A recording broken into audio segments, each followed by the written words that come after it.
இன்று கிரிக்கெட் வரலாற்றில் மறக்க முடியாத ஒரு நாள்.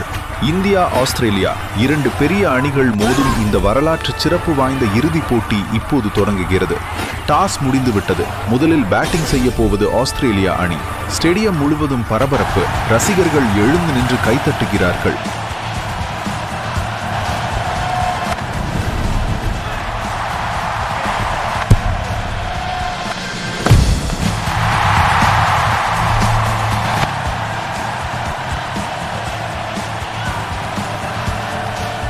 ஐயோ, என்ன இது?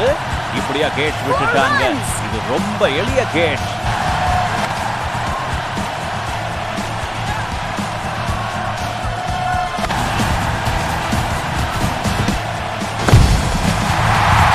அந்த ஒரு தவறு.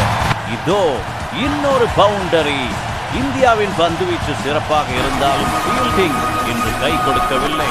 அதன் முழு பயனையும் ஆஸ்திரேலிய பேட்ஸ்மேன்கள் எடுத்துக் கொள்கிறார்கள். இந்த பந்துடன் முதல் இன்னிங்ஸ் முடிவடைகிறது. இந்தியாவுக்கு எதிராக மிகப்பெரிய இலக்கை ஆஸ்திரேலியா அணி நிர்ணயித்துள்ளது. அபாயகரமான பந்துவீச்சாளர். அவரை எதிர்கொண்டு ஆடிய விதம் அதிர்ச்சியை ஏற்படுத்துகிறது. இந்த பெரிய ஸ்கோரை இந்தியா எட்ட முடியுமா? ரசிகர்களின் இதய துடிப்பு அதிகரிக்கிறது. ஆனால் நண்பர்களே, இது இந்திய அணி. பயம் என்ற வார்த்தைக்கு இங்கே இடமே இல்லை.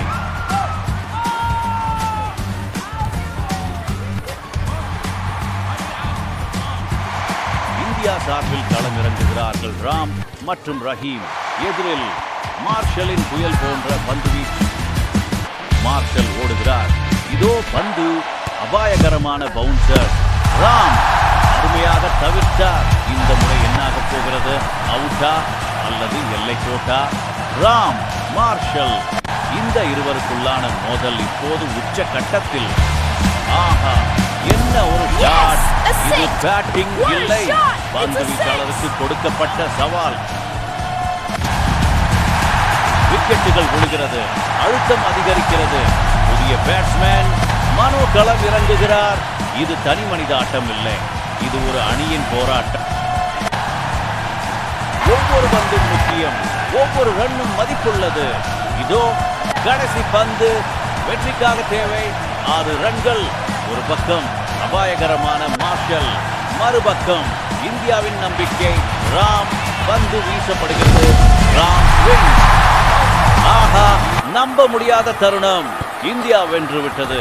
ராம் தலைமையிலான இந்திய அணி ஆஸ்திரேலியா போன்ற அபாயகரமான அணியை தோற்கடித்து இந்த இன்டர்நேஷனல் கப்பை கைப்பற்றியுள்ளது. மிகச் சிறப்பு இந்தியா. ரசிகர்கள் உற்சாகத்தில் துள்ளுகிறார்கள். இது வெறும் வெற்றி அல்ல, இது இந்தியாவின் பெருமை.